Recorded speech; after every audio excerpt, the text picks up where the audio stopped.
चालाक मुर्गे और गीदड़ की शिक्षाप्रद कहानी। एक गांव में एक मुर्गा रहता था। वह रोज सुबह बाग देकर गांव वालों को जगाया करता था।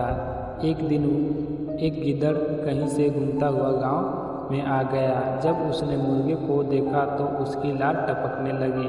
वह सोचने लगा, वाह क्या शानदार मुर्गा है, अगर इसका मांस खाने को मिल जाए तो मज़ा आ जाएगा।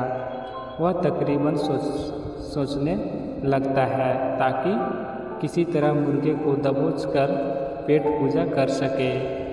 उसने मुर्गे को बहला फुसला कर अपने काबू में करने का निश्चय किया और उसके पास पहुंचकर बोला, मित्र, मैं तुम्हारी आवाज़ सुनकर तुम्हारे पास आया हूँ। तुम्हारी आवाज़ बहुत ही सुरीली है, कानों में मिश्री घुल जाती है, मन करता है दिन भर सुनता रहूं।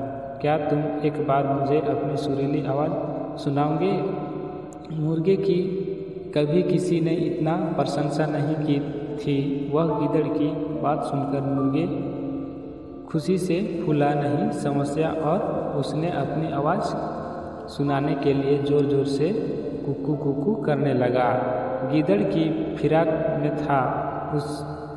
उसके देखा कि मुर्गे का ध्यान उसकी ओर नहीं है, इसलिए अवसर पाकर उसने मुर्गे को अपने मुंह में दबा लिया और जंगल की ओर भागने लगा।